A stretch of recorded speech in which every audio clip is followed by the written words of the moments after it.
Hello student, मैं योगेश कुमार साहू आप सभी का एकेडमी ऑफ हायर मैथमेटिक्स के इस क्लास में स्वागत करता हूं। स्टूडेंट्स, पिछली क्लास में हम लोगों ने ऑपरेशन रिसर्च स्टार्ट किया, उसका इंट्रोडक्शन को बताया और पहले भी हमने इसका वीडियो बना रखा है। इसलिए हमारे उस पहले वीडियो में हमने उन सभी बातों को इंक्लूड नहीं किया जो कि हिस्ट्री या स्कोप को बताए, न स्टैंडर्ड फॉर्म को, क्योंकि हमारे पहले से क्लासेस जो हैं उसके लिए बन चुका है, तो वो देख सकते हैं, समझ सकते हैं। हमारा पूरा फोकस जो है इस वर्ष क्या है, simplex method, dual simplex method, इनको कवर करते हुए कोर्स जल्दी कंप्लीट होगा और क्वेश्चन ज़्यादा बना पाएंगे। तो पिछले वर्ष जो क्वेश्चन नहीं बनाए थे उन क्वेश्चन को इस वर्ष बना रहे होंगे, ठीक है। जैसे कि इसको मैंने होमवर्क दे दिए थे पिछले साल बच्चों को, तो वो होमवर्क के तौर पर बनाए थे। तो कुछ लोग गलती करते हैं, तो अपन क्या करेंगे, पिछले वर्ष जो वीडियो शूट हो चुका है, मतलब उसमें क्वेश्चन अलग हैं, आईएमपी क्वेश्चंस, वहाँ पर भी यहाँ पर भी बना रहे हैं, वो भी आईएमपी क्वेश्चन है, लेकिन इसको भी हम बनाएंगे। तो आपको बहुत ज़्यादा टेंशन नहीं आएगा, फिर हर क्वेश्चन की आंसर लगभग आपके पास होगा। तो बच्चों, सिंप्लेक्स मेथड ना बोले मान लो कोई क्वेश्चन में और बोले कि भैया एलपीपी को सॉल्व करो और उसमें कुछ लिखा ही नहीं है, मेथड का नाम लिखा है, समझ जाना जब मैक्सिमाइज हो और यहाँ लेस देन का निशान हो तो कौन से मेथड से बनेगा, सिंप्लेक्स से ही बनेगा, ठीक है बेटा। अगर दो ही वेरिएबल हो और वो बोले कि ग्राफिकल से बनाओ करके, तब ग्राफिकल से बनाया जा सकता है, वो अलग मामला होगा, वो बोले तब बनाएंगे, लेकिन बहुत कम ऐसा हो सकता है क्योंकि वो सिलेबस से बाहर है ना। कुछ जगहों पर सिलेबस में हो भी सकता है, तो कोशिश करेंगे। हालांकि मैंने एक क्वेश्चन ग्राफिकल का बनाया है, आपने देखा होगा उसमें, है ना, ठीक है। उसको आप अपने तरीके से भी बना सकते हो, एक दो क्वेश्चन, क्योंकि ग्राफ बनाना होता है बच्चों, फिर कट करना है जहाँ भी है उसको समझ सकते हो, ठीक है। तो डिमांड के अनुसार से उसका हम काम करेंगे।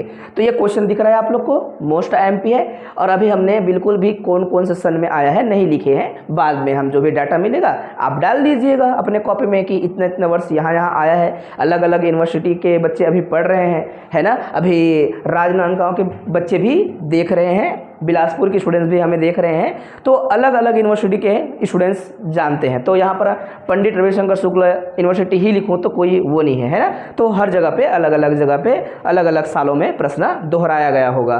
तो सबसे पहला काम क्या करना है, स्टैंडर्ड फॉर्म। जब हमारा जो पैटर्न था बहुत छोटा 4 नंबर के आने वाले क्वेश्चन के रूप में हुआ करते थे, तो हम ज़्यादा मेंशन नहीं करते थे, ओनली स्टैंडर्ड फॉर्म थ्योरी नहीं लिखते थे। पहला टेबल बनाते थे, पहला टेबल को बोलते थे फर्स्ट का, या फिर इनिशियल टेबल बोलते थे। इनिशियल टेबल चालू कर देते थे और देख के ही हम चीज़ों को समझ जाते थे। ये जो लिखा है बच्चों, इसको क्या कहते हैं, ऑब्जेक्टिव फंक्शन। इसको क्या कहते हैं, ये 2 3 दिया है, 3 दिया है, 3 कांस्टेंट है, 3 अपने आप क्या हो जाएगा, ये लेस देन इक्वल टू को हटाने के लिए हम यहाँ कुछ जोड़ते हैं, उसको कहते हैं क्या, स्लैक वेरिएबल। तब ये क्या हो जाएगा, इक्वल हो जाएगा। यहाँ पर भी क्या है, लेस देन लगाए, कुछ जोड़ेंगे तो क्या हो जाएगा, वो इक्वल। और क्या जोड़ेंगे नहीं पता, लेकिन कुछ तो होगा, ऐसा हम मान के चलते हैं। बातें क्लियर है, आप सभी समझ गए होंगे। जब बार बार ये बातें रिपीट हो रही होंगी तो दूसरा या तीसरा क्लास में अब नहीं बोलना पड़ेगा हम लोग को, ये जोड़ेंगे वो जोड़ेंगे करके, देखते ही स्लैक वेरिएबल आप बोल देंगे। तो यहाँ पर बोल दिए हैं introducing slack variable which is S1 S2 S3।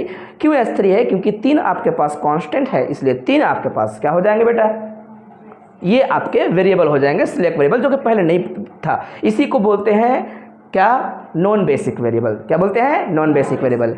तब एलपीपी हमारा कन्वर्ट हो जाएगा किसी और रूप में, और एलपीपी को हमने किस रूप में कन्वर्ट कर लिया, अभी लिख लेते हैं। ये है आपका क्या, मैक्सिमाइज जेड में क्या हो जाएगा, 4x1 प्लस में 10x2। और भाई ऑब्जेक्टिव फंक्शन में सारे वेरिएबल मौजूद हो, हम ये चाहते हैं, लिखना चाहते हैं, लेकिन इसके पास तो 2 ही वेरिएबल थे जो कि प्रश्न में दिया गया था, x1 और x2।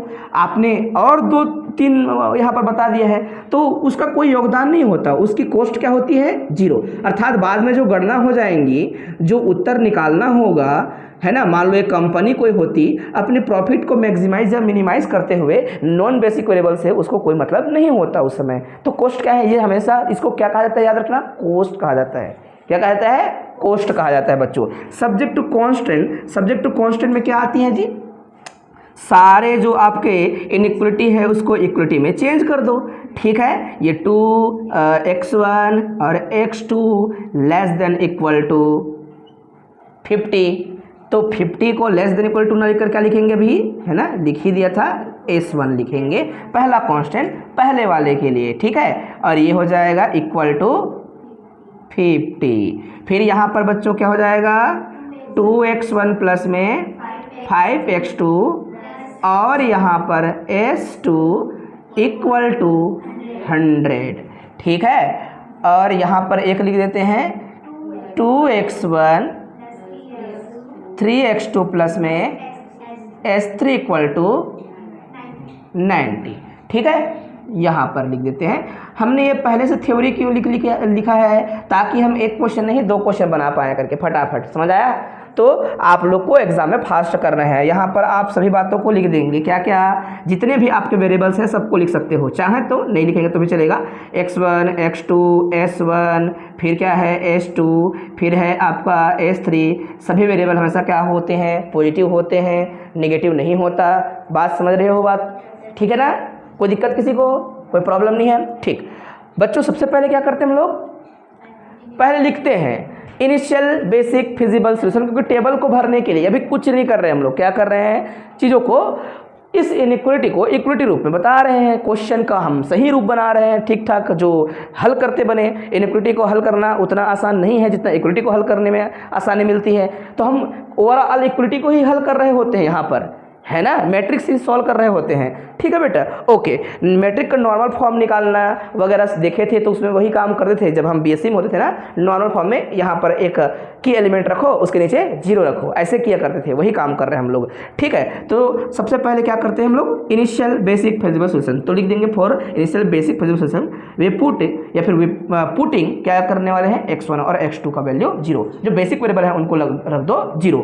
तब क्या आ जाते हैं, नॉन बेसिक वेरिएबल के आंसर आते हैं। उसी को कहते हैं इनिशियल बेसिक फिजिबल सॉल्यूशन। और इनिशियल बेसिक फिजिबल सॉल्यूशन क्या होंगे, पहला, जब इसको भैया यहाँ से आप x1 का x2 को, इधर कुछ नहीं करना है, इसको छोड़ के रखना है, इधर ही हल करना होता है। जब x1 x2 सबको 0 कर दोगे बेटा तो क्या आ जाएगा, पहले वाले में s1 का आंसर आएगा। s1 को क्या बोलेंगे, 50। फिर हम क्या निकालेंगे, s2 में क्या आएगा, 100। फिर क्या निकालेंगे यहाँ से, तीसरा वाले से तीसरा आएगा, वो कितना हो जाएगा, सबको मिला के क्या कहते हैं हम लोग, इसी को हम बोलते हैं इनिशियल बेसिक फिजिबल सॉल्यूशन। अब यहाँ से टेबल चलो। तो पहले जब 4 नंबर के प्रश्न आते थे, पेज कम हुआ करता था, फिक्स पेज होते थे, सप्लीमेंट्री नहीं मिलता था, तो हम क्या करते थे, थ्योरी नहीं लिखवाते थे, थ्योरी को बताते थे। और एक आध जगह पर थोड़ा बनाओ, या फिर थोड़ा जगह को ठीक ठाक करके इस साइड थोड़ा थ्योरी लिखो, इस साइड उसका टेबल, थ्योरी लिखो टेबल।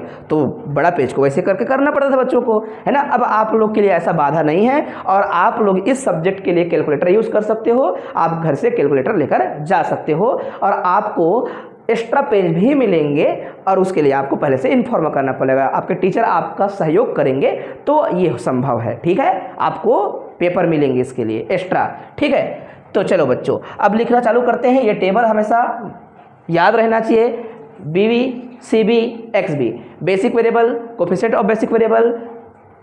यहाँ पर क्या है, solution initial basic feasible solution, जो कि अंत में फाइनल सॉल्यूशन बनने वाला है। और यहाँ पर ये सभी आपके जितने वेरिएबल्स हैं उनके बारे में दिया गया है जानकारी। CJ मतलब क्या है, C का मतलब सीधा समझना कोफिशिएंट या कॉस्ट। तो कॉस्ट क्या है, पूरा ये ऑब्जेक्टिव फंक्शन से संबंधित होता है। तो ये जो लाइन लिखा है ना बेटा, उसमें सारे गुणांकों को, कोफिशिएंटों को लिख दो। x1 का कोफिशिएंट कितना है, अच्छा 4 है, मैं कुछ अलग लिख दिया था, पहले क्वेश्चन जो है सरल उठा लिया था तो मेरे को लगा कुछ अलग बनाना चाहिए करके। ठीक है, और यहाँ पर क्या हो जाएगा 10, फिर क्या है बेटा 0, फिर ये क्या है 0।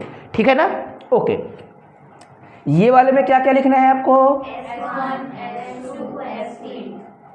बेसिक वेरिएबल, अभी जो आंसर होते हैं ना उसी को लिखना होता है हम लोग को। और इन बेचारे का कोफिशिएंट ये CJ ही CB है। ये क्या है, S1 के लिए 0, S2 के लिए, S3 के लिए। नहीं समझ आएगा बेटा, डबल टिबल देखना वीडियो। ठीक है, ओके।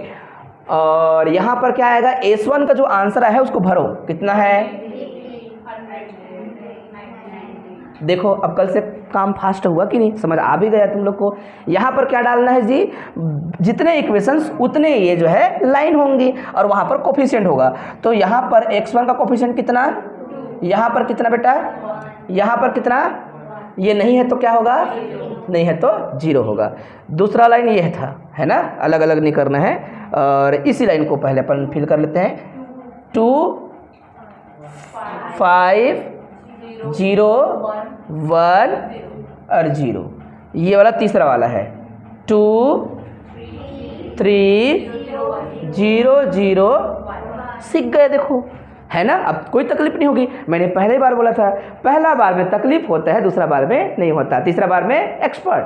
ठीक है जी, ओके। अब बेटा क्या करना होता है, ये जो है फार्मूला जेड निकालना में हम क्या करते हैं, ये सी बी जो दिख रहा है उनको इन पर्टिकुलर कॉलमों के एलिमेंट से पहले मल्टीप्लाई करना है, जो आंसर है उसको जोड़ देना है। समझ आया। पहली बार में ये इससे इंटू होगा, फिर प्लस में ये इंटू, फिर प्लस में ये इंटू, इसीलिए यहाँ समेसन का निशान लगा हुआ है। तो भाई 0 को किसी के साथ इंटू करेंगे 0 बनेगा, और 0 0 को जोड़ने से 0 बनेगा, इसलिए शुरू में हमेशा 0 ही रहते हैं यहाँ पर। ठीक है ना, कारण समझ आया। तो बुक में मेंशन नहीं करता, आपने बुक वगैरह भी पढ़ा होगा तो थोड़ा कम समझ आया होगा, है ना बेटा। ओके, अब क्या करना है, जेड जे माइनस सी जे। तो मैंने कहा था जब जेड जे माइनस सी जे करना है तो ये जेड जे है, ये सी जे है। जब इसको इससे माइनस करेंगे, सॉरी यहाँ से इसको माइनस करेंगे तो ये माइनस में रहेगा ना, तो जितना भी आंसर होता है, जितना भी ये लिखा रहता है उसी को माइनस करके लिखना होता है हम लोग को।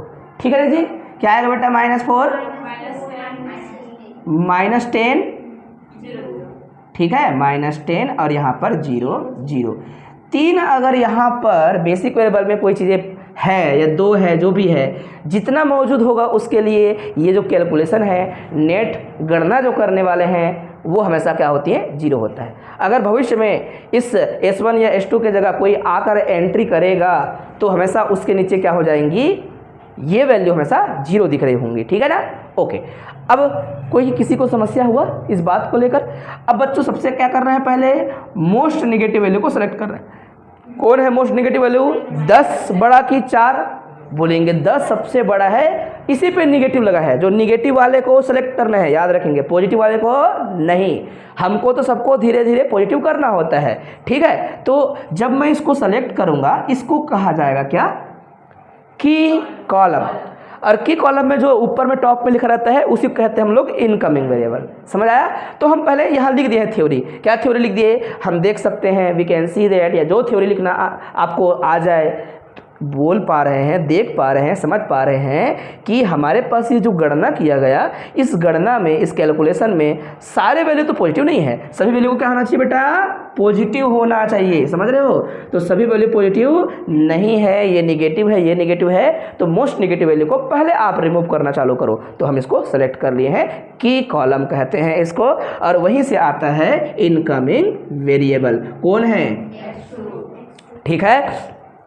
अब आता है आउट गोइंग वेरिएबल कैसे सेलेक्ट करें। तो जो आपका ये जो कॉलम दिख रहा है, इस कॉलम को यहाँ पर हमने बता रखा है कि आपको XB से डिवाइड करना है। ये जे बोल दो, फर्क नहीं पड़ने वाला। ठीक है ना।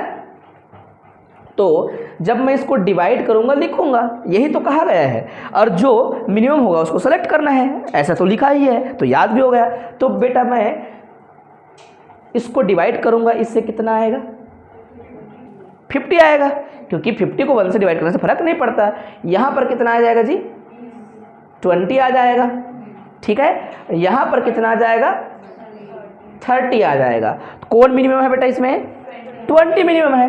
तो 20 मिनिमम है, यहाँ पर छोटा सा तीर का निशान हमने लगा दिया। इसका मतलब ये हुआ कि हम जो है इसको की रो कहेंगे, इसको क्या कहेंगे, की कॉलम, या कहते हैं लीडिंग कॉलम, लीडिंग आपका क्या है, ये रो।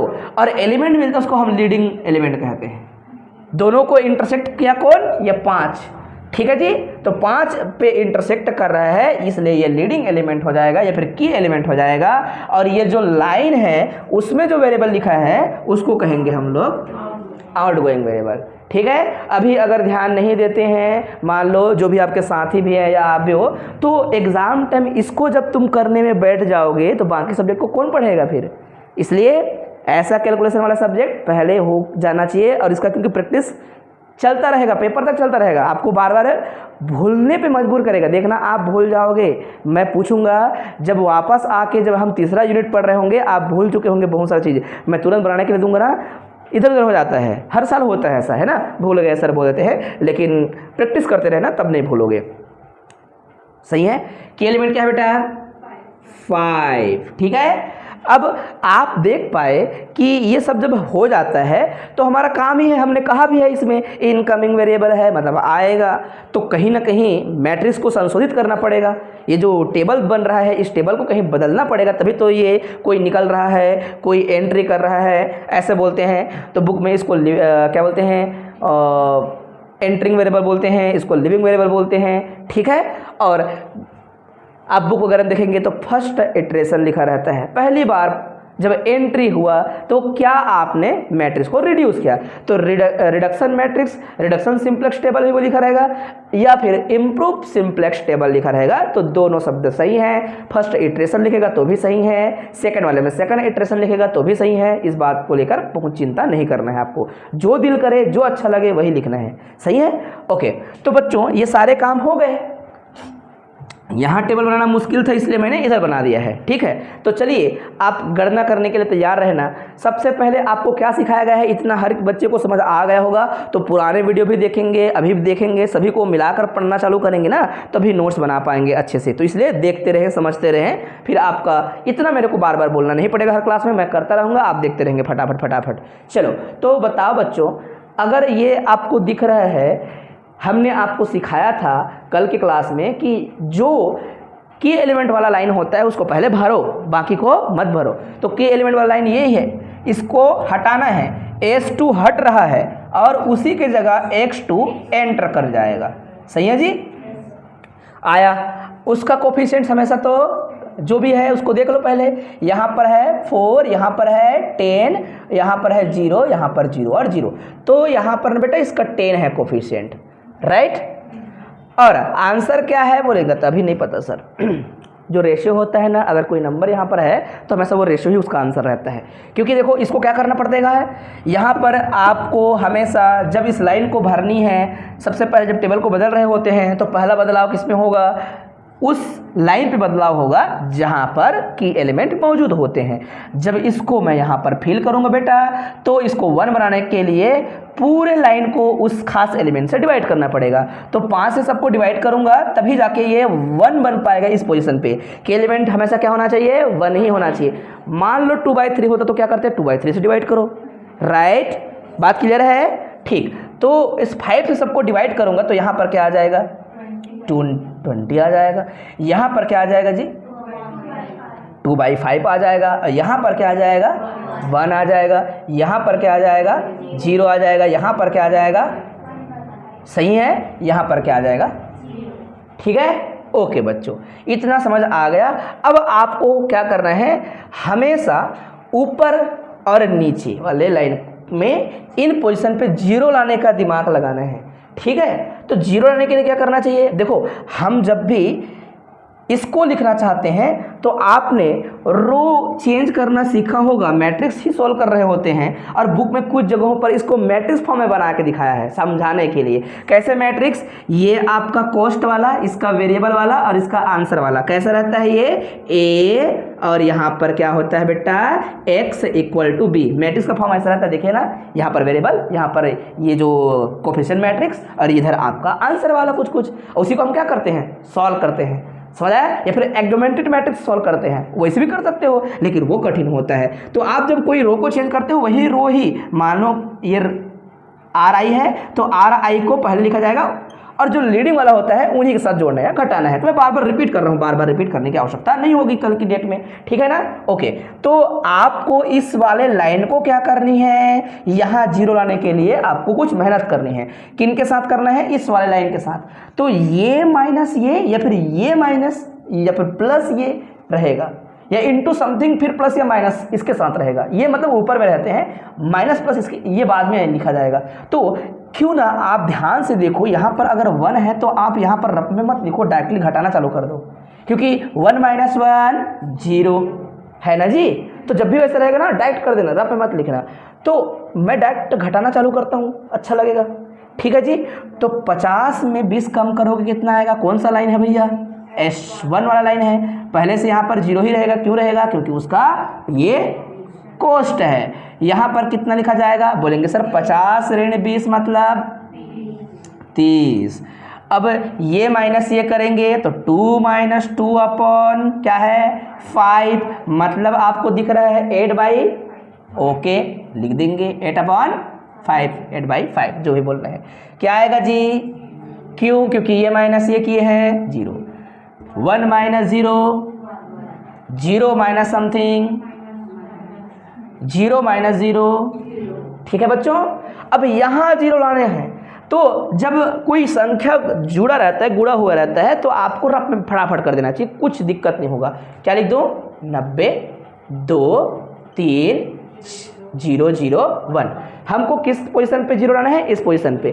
किसके माध्यम से लाना है, बोलेंगे हमारे की रो के माध्यम से। तो की रो को लिखो, की रो में क्या था जी, 20, 2/5, 1, 0, 1/5। और बच्चों जब भी जिसको 0 करना है उस संख्या का गुणा करना है, और क्या है 5 रहता तो 5 का गुणा करके क्या करता मैं, घटा देता। 3 है तो क्या करूंगा, 3 का गुणा करूंगा, क्योंकि की एलिमेंट को इसीलिए तो क्या बनाते हैं हम लोग, 1 बनाते हैं, ताकि उस संख्या को गुणा या भाग किया जा सके। 3 है तो 3 को मल्टीप्लाई करो, 2 होता तो यहाँ 2 को 0 करने के लिए 2 को मल्टीप्लाई करके घटाना पड़ता। अब ये प्रैक्टिस बार बार करोगे तो याद हो जाएंगी, ठीक है ना। शुरू में लगेगा क्या हवा हवाई चल रहा है, ऐसा नहीं है, आप बार बार प्रैक्टिस करोगे तो समझ आएगा। तो बच्चों बताइए यहाँ पर कितना लिखे, ये क्यों मल्टीप्लाई किया, 0 लाने के लिए, ये लाइन पे यहाँ पे 0 लाने के लिए, समझ आया ना। इसको संख्या को देखना होता है और 0 लाने के लिए इसके साथ पहले लिख के सोचना पड़ता है। तो कई लोग वहीं से कर रहे होते हैं तो इसमें कन्फ्यूजन बढ़ जाता है। तो बताइए ये कितना है 60, 90 में 60 कम करेंगे कितना रहेगा, 30 रहेगा बच्चों। ये कितना है भाई, ये है आपका 6/5, और 2 में आपको कम करना पड़ेगा किसको, 6/5 को, तो हो जाएगा क्या, 5 दूनी 10, मतलब 4 सही है जी, ठीक है। यहाँ पर भाई 3 और 3 घट के 0 माइनस 0, 0 माइनस 3/5, तो माइनस रहेगा यहाँ पर, ठीक है। और यहाँ पर क्या रह जाएगा, ये 1 ही है, देखो ये लाइन में हमने क्या लिखा था, 1 है, और इस लाइन में 1, हाँ यहाँ पर 1 नहीं है क्या जी, ये बच्चों 0 है ना, यहाँ पर मैंने लिखा गलत था, ठीक है जी, ओके। तो ये क्या आ जाएगा, लाइन को देखो, इस लाइन को मैंने पहले लिखा और इस लाइन को मैंने नीचे लिखा है, ठीक है जी। तो 1 ही रहेगा। और कल के जैसे कि बच्चे बता रहे थे एक जगह पे माइनस का इफेक्ट था, तो बनाते हुए उसको देख लीजिएगा, कभी कभी हो जाता है, अपन करते रहते हैं, पहले दिखता नहीं है, फिर लिखते हैं तो फिर समझ आ जाता है। तो सारे ये जो आया इसको लिखना स्टार्ट करो। कौन सा लाइन है ये, S3। क्या होगा यहाँ पर भैया, S3 का कोफिशिएंट कौन है, सॉरी S3 कोफिशिएंट 0 ही है, ठीक है जी। यहाँ पर क्या लिखेंगे 30, यहाँ पर हो जाएगा, सही है। यहाँ पर क्या लिखूँ, यहाँ पर क्या, और यहाँ पर क्या, और यहाँ पर क्या, और हल्का फुल्का प्लस माइनस का इफेक्ट होगा, तो ज़रूर उसको देख लीजिएगा, विचार कर लीजिएगा कि कहीं पे गलत हो गया क्या सर, बनाकर देखते हैं करके। तो हो सकता है कभी कभी, मतलब 95% सही होंगे, इतना साल से कर रहे हैं, तो 5% कहीं ना कहीं अगर हो जाए पूरा सिलेबस के अंतर्गत मिस्टेक, तो उसको आप जो है हाईलाइट कर सकते हो, बता सकते हो, ठीक। तो ख़त्म करो इसको, फटाफट भरा गया। और मैक्सिमम टेबल जो है ना बच्चों 2 या 3 बनते हैं, ये वाला हल नहीं होगा तो एक और बना लो फटाक से, कल वाले में देखेंगे तो एक और बनाए थे, अभी आ जाएगा तो यही काम हो जाएगा, ठीक है। पॉजिटिव आएगा तो छोड़ देंगे, आ गया आंसर बोलेंगे, नहीं आएगा तो एक लाइन और इसको बढ़ाएंगे, ओके। तो जेड क्या आएगा जी, एक एंट्री किया है भाई, उसी के सापेक्ष बस गुणा कर करके लिखते जाओ, बाकी तो 0 है, गुणा करोगे मल्टीप्लाई करोगे तो 0 into something is 0, 0 plus something करेंगे तो वो समथिंग आएगा, राइट, ये भी तो 0 हो जाएगा। तो एंट्री किया है उसी को ध्यान में रख के करना चाहिए। तो ये हो जाएगा बच्चों 20/5 बोले, या फिर 5 से काट देंगे तो आपका हो जाएगा 4, ठीक है जी। और सही है, बिल्कुल सही है। और यहाँ पर कितना आएगा, 10 आएगा, ठीक है। यहाँ पर क्या आएगा, 0 0 0, मल्टीप्लाई करके जोड़ना रहता है, सब 0। यहाँ पर भाई 0, यहाँ पर 0, और यहाँ पर आ जाएंगे तो 2, ठीक है जी। और यहाँ पर आ जाएंगे तो 0 आएगा। प्यारे बच्चों, आप लोग को दिख रहा होगा सब पॉजिटिव ही आ गया, पहली बार में आ गया। ZJ माइनस CJ करना होता है सूत्र में, ठीक है, ये मैं नहीं लिख रहा हूँ, समझ जाएंगे, फिर भी ये को नाम लिख देता हूँ, ZJ माइनस CJ, ये है ZJ, ये है माइनस CJ, तो 4 माइनस 4 10 माइनस 10 और यहाँ पर 0 और यहाँ पर भैया 2 और यहाँ पर we can see that all ZJs are positive, है ना, so that our solution is optimum. क्या ये डायलॉग बाजी कर सकते हो अपने तरीके से? थ्योरी कम या ज़्यादा लिखने में कोई दर्द नहीं होना चाहिए, इसको लिख के अपना टाइम वेस्ट नहीं करना है, 1 मिनट लग जाता है, ऐसे भरते रहो, ठीक है, लेकिन आपको अपने कॉपी में अच्छा लिखना है, एग्जाम में अच्छा लिखना है। तो our optimum solution is, our optimum solution, optimum solution is, क्या है बेटा सॉल्यूशन? x1 का वैल्यू क्या है, कोई बताओगे? 0, क्योंकि यहाँ पर x1 नहीं आया, तो जो आया वही बस उत्तर है, ठीक है। x2 क्या है? x2 जो है 10 नहीं 20 है, यहाँ आंसर देखे जाते हैं, ये गुणांक है भाई, समझ आया? So that maximize z is equals to, प्रश्न क्या था? 4x1 10x2, है ना जी। तो मैक्सिमाइज z में आप क्या करने वाले हैं? x1 और x2 का वैल्यू यहाँ पुट करने वाले हैं, जो यहाँ से आंसर है मिला।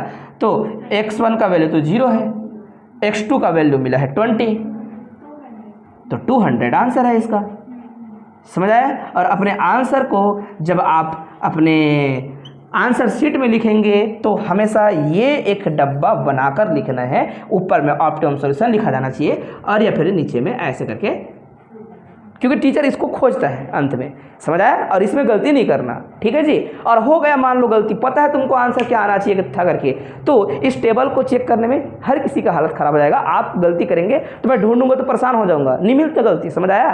क्योंकि कितना जोड़ घटा के यहाँ तक पहुँचे हैं, तो आंसर लाने के बाद आप गलती खोजना चालू करेंगे, नहीं मिलता गलती, आपको दोबारा ही बनाना पड़ेगा। तो क्या मैं समझा पाया आप लोग को? ओके, तो ये नेक्स्ट क्वेश्चन हमारा होमवर्क नहीं देकर हम इसको क्लास वर्क दिए हैं और इसको हम कवर करेंगे फटाक से, आप लोगों ने प्रयास कर लिया होगा। ये प्रश्न है और आप प्रश्न को देख लीजिएगा जैसा भी है ना, और सारे एंट्री मेरे ख्याल से ठीक है। अगर कहीं गलत एंट्री हो भी गया होगा तो आप काम करते करते आंसर गलत आ भी गया होगा तो भी कोई दिक्कत नहीं, इसमें प्रैक्टिस हो जाता है, आंसर गलत आ जाएगा कोई दिक्कत नहीं, लेकिन प्रैक्टिस प्रक्रिया तो वही होगा ना। तो कई बार हो जाता है कि आप प्रश्न ही गलत उठा लिए, तो प्रश्न गलत उठा जाएंगे तो भी कोई दिक्कत नहीं है, प्रैक्टिस होगा। ओके, तो बच्चों ये प्रश्न है, इसका हम क्या लाना है? आंसर लाना है। क्या आंसर होता है? x1 x2 x3 आंसर लाना होता है, ठीक है। तो और यहाँ पर ऑप्टिमम सॉल्यूशन निकालने के लिए इसी x1 x2 को पुट करना होता है, कुछ आएगा। अब इसको सॉल्व करने के लिए, इस LPP को सॉल्व करने के लिए आपको सबसे पहले स्टैंडर्ड फॉर्म में बदलना है।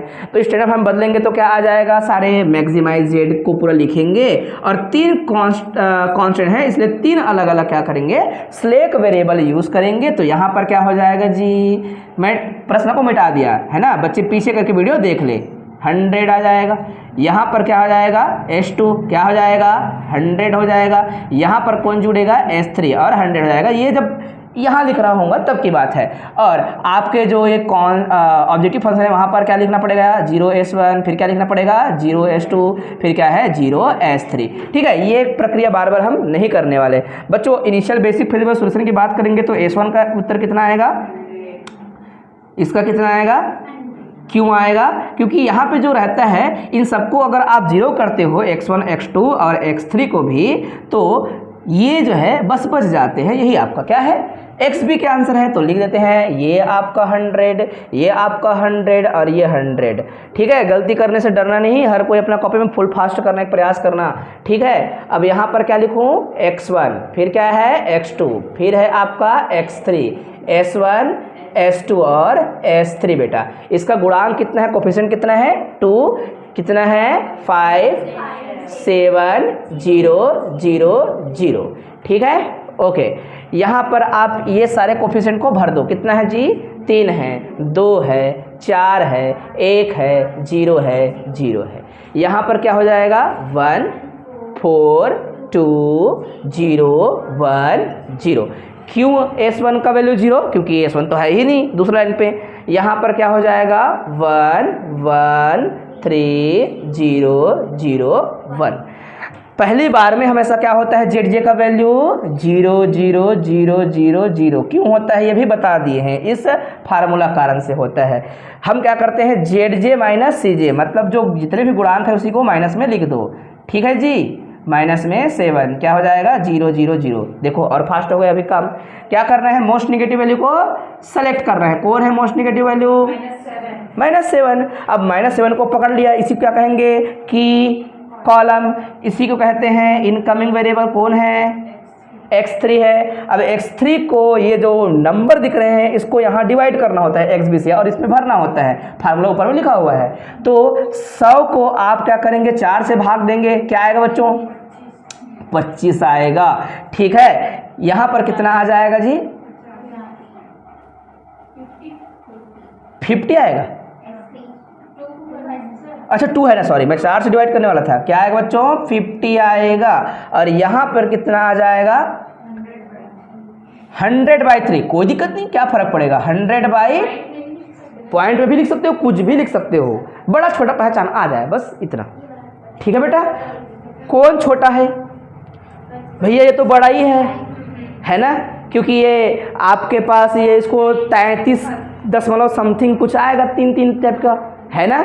50 है 25 है, 25 छोटा चाहिए ना हमको, तो इससे क्या मतलब है आप डिवाइड करके लिखे या फिर पॉइंट में लिखे, फर्क नहीं पड़ेगा। तो क्यों आप ऐसे भाग दे के पॉइंट में लिखेंगे, फालतू काम नहीं करने का है ना, क्योंकि बहुत सारा काम बचा रहता है। तो यहाँ पर अगर आपको पॉइंट में नहीं लिखना है तो मत लिखो, कोई दिक्कत नहीं। ये आपने सेलेक्ट कर लिया जी, एक क्या कहलाता है कि रो, और वहीं पर आपको क्या मिलता है आउटगोइंग। किसके रिस्पेक्ट में है ये S1 के रिस्पेक्ट में। ठीक है, तो ये कहाँ इंटरसेक्ट कर रहे हैं जी 4 पर इंटरसेक्ट कर रहे हैं। तो 4 क्या हो जाएगा आपको की एलिमेंट, समझ आया। अब की एलिमेंट आ गया, अब उसके नीचे जितने भी नंबर हैं सबको 0 करने का क्या होगा जद्दोजहद होगा, लेकिन उस की लाइन को पहले क्या करना पड़ेगा भरना पड़ेगा। तो कर दे बेटा, क्या करके भरना होता है 1 बना के भरना होता है। तो 1 बनाने के लिए क्या करना पड़ेगा, सबको इसी नंबर से डिवाइड करना पड़ेगा, क्योंकि इसी 4 को 1 बनाना है। 4 1 अपने आप नहीं बनेगा, 4 को 4 से डिवाइड करने से बनता है। तो पूरे लाइन को 4 से क्या कर दो डिवाइड कर दो। S1 ना लिखकर यहाँ पर क्या होगा भैया, यहाँ पर S1 के जगह कौन एंट्री करेगा x3 करेगा। अब S2 अपना जगह पे होगा, इसको कोई नहीं छेड़ेगा। अब इसका कोफिशिएंट कितना है जी, यहाँ पर लिख देते हैं कोफिशिएंट को, एक तो x1 का, एक तो x2 का, और एक s3 का, और s1 का, s2 का, और यहाँ पर s3 का। रेशियो वगैरह को बाद में हम देख लेंगे। ठीक है, अब यहाँ पर कोफिशिएंट क्या क्या है 2 है 5 है 7 है 0 है 0 है 0 है। ओके, कोफिशिएंट कितना 7 है ना, ये कोफिशिएंट कितना 7। क्या करना है 4 से भाग देके लाइन को यहाँ से लिखना स्टार्ट करना है xb से। क्या लिखे यहाँ पर 25, क्या लिखे यहाँ पर 3/4, यहाँ पर क्या लिखे 1/2, यहाँ पर क्या लिखेंगे क्यों, क्योंकि 4 से सबको भाग दिया जा रहा है। यहाँ पर क्या लिखेंगे, यहाँ पर क्या लिखेंगे 0। समझ आया। अब भाई इस लाइन को यहाँ पर 0 करना होता है, तो जिसको हल करना है उसको पहले रफ में फटाफट लिखो 100 और 1 4 2 0 1 0। ठीक है जी। और यहाँ पर आपको क्या करना है जोड़ना या घटाना है, किस लाइन के साथ, इस लाइन के साथ। इसको 0 करना था तो पहले इसको लिखो और इस लाइन को नीचे में फिर लिख दो, ये मददगार है। क्या होगा भैया 25 3/4 1/2 1 1/4 0 0। किसको 0 करने के लिए काम कर रहे हो, ये कुछ यहाँ धन करें ऋण करने सब बता देगा। ये ऊपर का संख्या 2 है तो 2 का नीचे मल्टीप्लाई करके घटा दो, क्योंकि यहाँ पर 1 है और इसी के साथ घटाना होता है। तो यहाँ 2 का मल्टीप्लाई करूँगा और घटाऊँगा तभी तो जाके ये 0 होगा। अगर यहाँ खुद माइनस होता तो यहाँ पर प्लस लिख देता, बस सही है जी। यहाँ 3 होता तो 3 से मल्टीप्लाई करके घटाए थे। यहाँ पर 7/8 होता तो क्या करते, 7/8 से मल्टीप्लाई करके घटाए थे। तो ये काम बहुत फास्ट होना चाहिए, समझ आया। तो बच्चों ये हो जाएगा कितना, 50। 50 में 100 में 50 घटाओगे तो कितना रह जाएगा, 50। यहाँ पर आएंगे तो भैया 2 तो कट जाएगा, तो क्या हो जाएगा 3/2। किस में करना है, 1 में माइनस करना है। 1 में माइनस करोगे जी तो -1/2 आएगा, हाँ कि ना। ओके हाँ बोलो हाँ जी, ठीक। अब यहाँ पर आएंगे तो क्या रहेगा बेटा, 4 माइनस में 1, क्योंकि 2 को मल्टीप्लाई करेंगे 2 कर जाएगा तो क्या रहेगा 3। ओके यहाँ पर आएंगे तो 2 - 2, इसी को तो 0 करने के लिए सब कर रहे थे। यहाँ पर कितना रहेगा बेटा, -1/2। वाई, ये तो 0 है, यहाँ 2 मल्टीप्लाई हो जाएगा तो 4 तो नीचे है उससे कटेगा तो 2 बचेगा नीचे में, और ये माइनस साइन लग जाएगा, हाँ कि ना। 1 - 0 करेंगे 2 का इंटू करके तो इसको फर्क ही नहीं पड़ता, और यहाँ पर क्या है, फर्क नहीं पड़ता। लिख दें, बात आ गए समझ। यहाँ पर क्या लिखेंगे 0, यहाँ पर क्या लिखेंगे 50 है जी, -1/2, यहाँ पर है 3, यहाँ पर है 0, -1/2 और यहाँ पर 1 और यहाँ पर 1। और ये प्रक्रिया के दौरान कहीं पे अगर हल्का फुल्का मिस्टेक कर लिए होंगे, है ना, तो इधर जब किए होंगे तो एकदम ज़्यादा इफेक्ट नहीं करने वाला। मेन जो वेरिएबल एंट्री कर रहा है उसमें गलती कर दोगे तो इफेक्ट बहुत ज़्यादा कर देता है, ठीक है। तो प्रयास करेंगे गलती ना हो, पूरी तरीके से चीज़ों को समझेंगे। अब किस लाइन को 0 करना है, किस लाइन पे 0 करना है, इस लाइन को। तो इस लाइन को क्या कहा जाएगा, ऊपर पहले लिखा जाएगा। क्या है लाइन, 100, फिर है 1 1, 3 है, 0 है, 0 है, 1 है, उस लाइन को पूरा लिख दिया। क्या मल्टीप्लाई करें इस लाइन में, बोलेंगे सर ये 3 है ना, 3 ही का मल्टीप्लाई करो, जोड़ोगे घटाओ, ये प्लस है, ये प्लस में हो जाएगा तो आपको माइनस करने से वहाँ 0 पैदा होगा, तो आप यहाँ पर लिख देंगे। बच्चों क्या हो जाएगा यहाँ 75, तो बच जाएगा यहाँ पर क्या 25। यहाँ पर आएंगे तो आपको मिलने वाला है 9/4, लेकिन उसको 1 से घटा के लिखना है, 1 माइनस समथिंग, तो आपको क्या मिल जाएगा जी, -5/4। Very good. यहाँ पर आएंगे तो कितना मिलने वाला है, 1 ऊपर में है, यहाँ 3 मल्टीप्लाई हो जाएगा तो 3/2 हो जाएगा, -1/2 बेटा, ठीक है। ओके गलती नहीं करना है। अब यहाँ पर आएंगे तो 0, राइट। यहाँ पर आएंगे तो -3/4, राइट। यहाँ पर आएंगे तो 0 0 - 0 0, यहाँ पर आएंगे तो 3 का इंटू करने से फर्क नहीं पड़ता, ऊपर वाला 1 माइनस में 0 करेंगे तो ये रहेगा, डाल दें यहाँ पर इसको, ये हो जाएगा आपका 0, यहाँ पर 25 और माइनस यहाँ पर 5/4, -1/2 और 0 और -3/4 और 0 और ये 1, हाँ कि ना। क्लियर है बेटा, कोई दिक्कत तो नहीं है किसी को। अच्छा अब हम क्या करेंगे भाई, फिर चेक करेंगे, आपको फिर क्या निकालना पड़ेगा, ये कैलकुलेशन, इसलिए कैलकुलेटर की आवश्यकता होगी एग्जाम में, ठीक है। कई बार बहुत ज़्यादा आ जाता है तो इसमें तो नहीं करना पड़ता, इसमें कैलकुलेटर कम इस्तेमाल करेंगे इसमें, क्योंकि सबको पॉइंट में डिवाइड करके लिख दोगे तो फिर फंस जाओगे और मर जाओगे, है ना। वैसे नहीं करना है। क्या करना है, यहाँ पर लिखो 7 या 21, 21/4, इसको करेंगे कुछ मतलब है 0 0 जोड़ेंगे इसके साथ तो यही बस रहेगा। ओके यहाँ आएंगे तो हो जाएगा 7/2, है ना। ये छोटा छोटा दिख रहा है पोलियो, तो उस पोलियो को ठीक कर देते हैं हम लोग।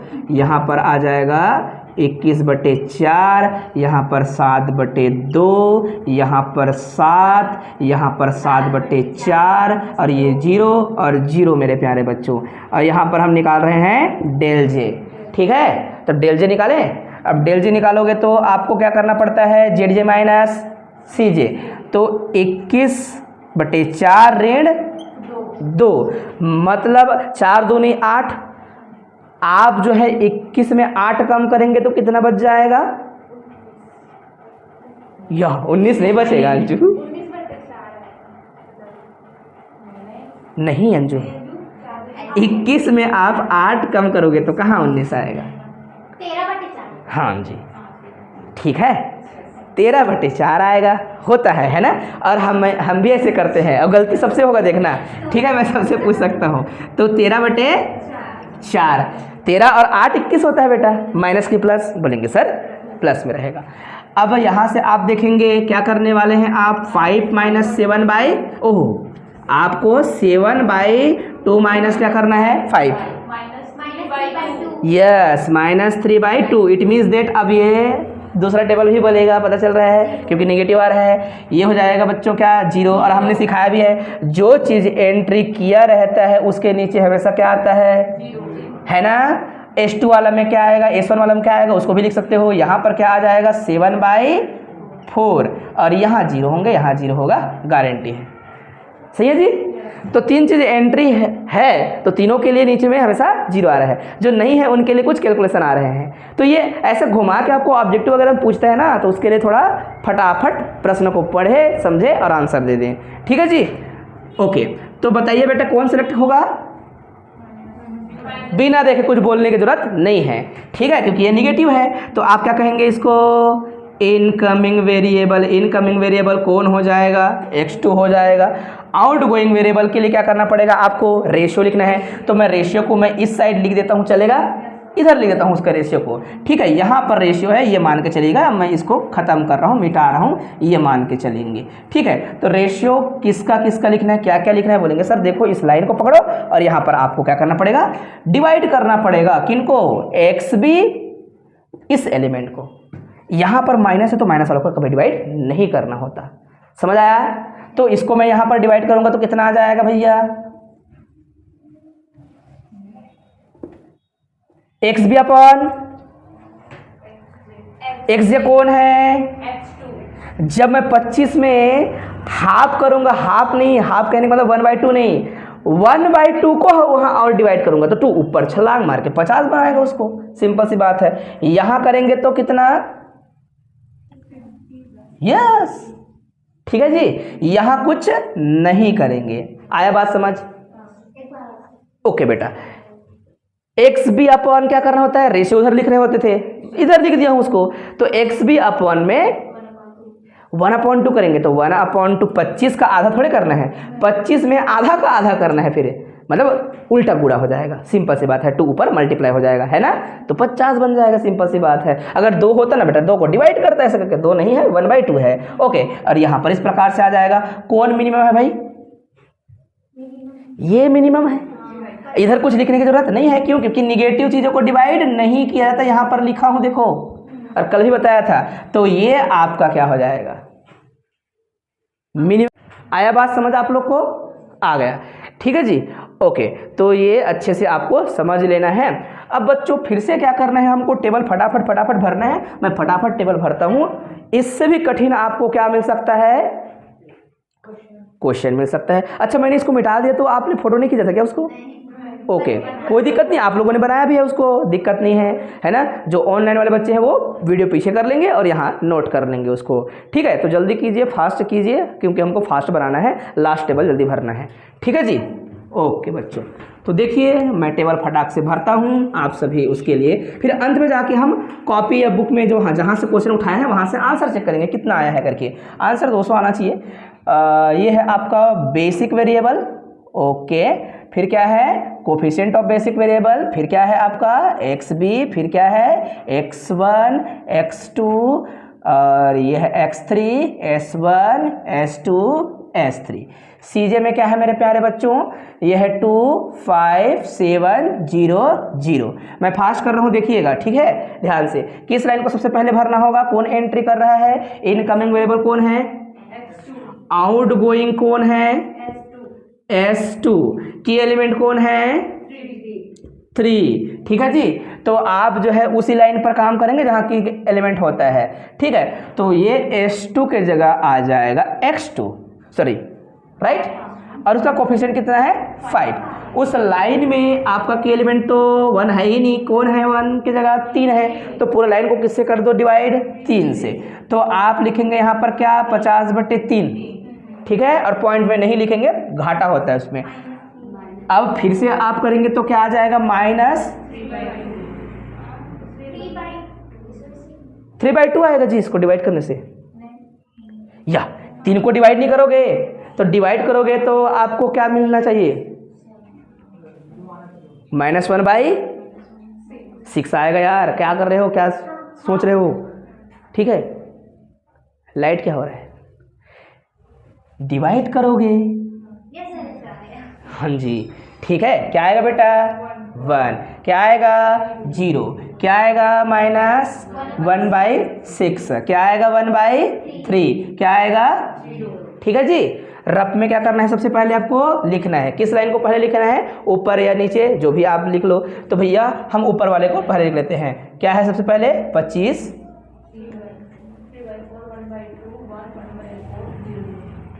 ओके। किस लाइन को लिखना है, की एलिमेंट वाले को। क्या हो जाएगा, दिख रहा है,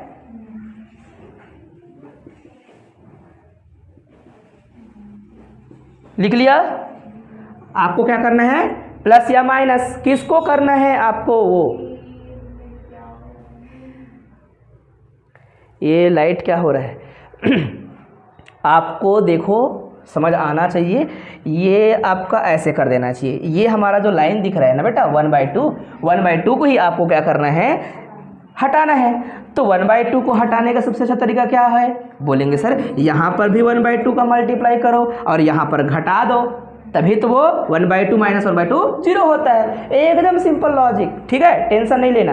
तो जब यहाँ काम करोगे तो आप रफ में लिख रहे हैं तो रफ में लिखो, ये है आपका 25 और 1/2 यहाँ करोगे तो भैया यहाँ पर भी आएगा 25/3 मल्टीप्लाई करेंगे। 2 काटेगा किसको, 50 को, समझ आया। तो यहाँ पर 75 में कौन जाएगा, 25, फिर क्या आएगा, मतलब 50/3 आएगा आंसर। आया, ठीक है जी, गलती नहीं करने का। यहाँ पर आएंगे माइनस और माइनस में प्लस हो जाना है, गारंटी है। क्या है ऊपर में 3/4, यहाँ मल्टीप्लाई करोगे तो क्या हो जाएगा, माइनस माइनस प्लस 1/12, ठीक है, 1/12। दोनों का एलसीएम कितना, 12। और यहाँ पर आएंगे तो आपको क्या मिलने वाला है, 4 तिया 12 कट जाएगा तो 9, 10/12। 10/12 को मैं क्या लिख सकता हूँ भैया, 10/12 है, मतलब अपन लिख सकते हैं 5/6। तो लिख दूँ मैं 5/6, हाँ कि ना। इससे भी ज़्यादा घटिया कैलकुलेशन हो सकता है, अभी मत बोलना रोना है करके यार। 313/15 भी आएगा कभी जीवन में, है ना। इसलिए यहाँ पर कितना आएगा, यहाँ पर कितना आएगा, यहाँ पर कितना आएगा, 1/4 प्लस में 1/12 फिर आएगा। क्यों, माइनस माइनस प्लस, तो यही नहीं आएगा, 5/6 ही नहीं आएगा क्या, अरे अलग आएगा। 3 और 4/12 मतलब कितना आ जाएगा, 1/3 लिखेंगे इसको, ठीक है बेटा, यही आएगा। दोनों का एलसीएम कितना, बोलेंगे 12 लिख दिया। भैया ये काट सकता है इसको, बोलेंगे हाँ। तो कितना बार में काटेगा, 3 बार में। क्या लिखेंगे ऊपर में, 3 का ये संख्या से गुणा करके, फिर क्या आएगा, ऐसे तो करते हो, इतना आना चाहिए, एमएससी वाले हैं, ठीक है। जोड़ना घटाना नहीं आया है बोलेंगे, फिर मारेंगे आपको, ठीक है। तो ये 4/12 मतलब 1/3। यहाँ पर -1/6, ठीक है, यहाँ पर लिख दो। कौन सा लाइन है ये, ऊपर वाला लाइन, ठीक है जी। ये है आपका x3 वाला, कोफिशिएंट कितना है, 7। यहाँ पर क्या लिखूँ, यस 50/3, ठीक है। 5/6, 0, 1, 1/3, -1/6, 0, ठीक है। मैं बार बार बोल रहा हूँ, इससे भी घटिया हो सकता है, अभी से मनोबल तोड़ना नहीं है, इसलिए पहला क्लास में बहुत सिंपल पढ़ाए थे, ठीक बेटा। अब कौन सा है, किस लाइन को लिखें, ये वाला लाइन जो है इसको 0 करना है, राइट। तो बस प्लस माइनस का इफेक्ट आएगा। मैं लिख देता हूँ यहाँ पर 25 -5/4 -1/2 0 -3/0 1। अब ये ऑलरेडी माइनस है, इसी को बेचारे को क्या करना है, जीरो करना पड़ेगा। माइनस वाले में प्लस करना पड़ता है कुछ, तो यहाँ पर प्लस होगा और 1/2 है तो 1/2 ही यहाँ पर मल्टीप्लाई करेंगे और जोड़ देंगे। ठीक है, जैसे ही मल्टीप्लाई करेंगे यहाँ पर कितना आ जाएगा प्यारे बच्चों, ये 25/3। 25/3 में आप फिर 25 जोड़ेंगे तो क्या हो जाएगा 75/3। कितना आएगा 75/3 आएगा। ठीक है जी, नहीं है तो फिर देख लो करके, देखो 25 धन 25 बटे, ज़्यादा हो गया, गलत लिख दिया हम लोगों ने,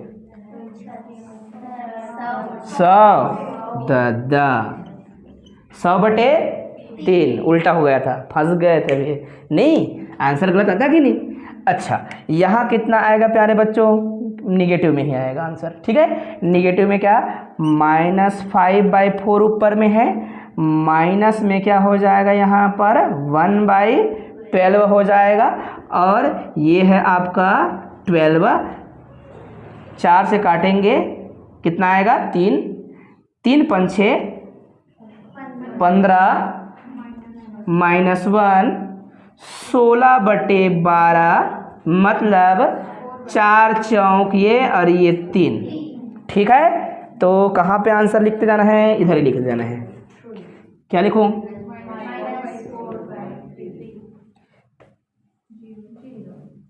इसने अच्छा लगता है ना। ठीक है,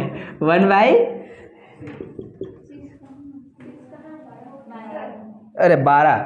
ठीक है, ये 12। ओके, अगेन एलसीएम 12 है ना, 3 तिया 9, 10/12। 10/12 मतलब कितना, 5/6। 5/6 माइनस में नगा, -1/6, यही वाला अच्छा लगता है, और यहाँ 1। ठीक है, ओके, वही क्योंकि सास भी कभी बहुत ही वाला, हमको पता है कौन सा अच्छा लगता है कौन सा अच्छा नहीं लगता। तो मेरे प्यारे बच्चों यहाँ पर S3 0 100/, ओके ओके, बताइए, -4/0 0 -5/6 1/6 1।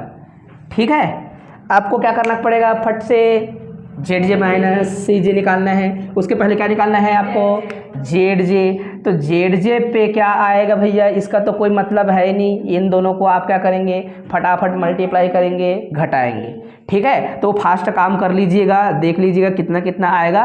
तो ये आपका 7 पंछे 35/6 माइनस लिखना है आपको, ये हो जाएगा 5/6।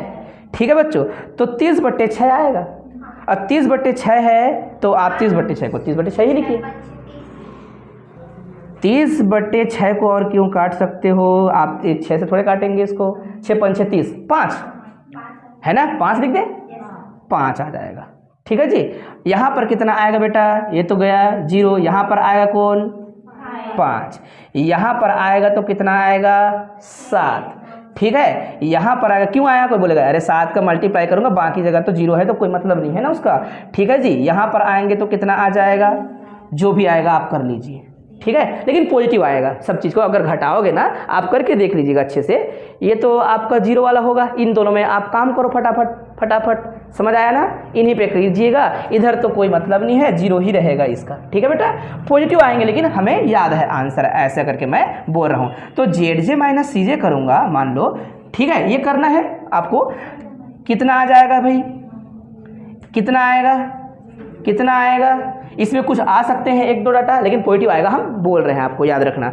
तो x1 का वैल्यू यहाँ पर ऑप्टिमम सॉल्यूशन बताना है। x1 बराबर कितना है भाई 0, x2 बराबर कितना है जी, x2 बराबर कितना है 50/3, और आपका x3 बराबर भी कितना है 50/3। तो मैक्सिमाइज Z क्या हो जाएगा, मैक्सिमाइज Z में आपके पास है 2x1 प्लस में 5x2 प्लस में क्या बेटा 7x3, तो यहाँ पर तो 2 का कोई मतलब नहीं है, 2 इंटू ये आपका x1 0 हो जाएगा, तो 5 गुणित 50/3, यहाँ पर हो जाएगा 7 गुणित 50/3। अब उत्तर बताइएगा कितना आएगा।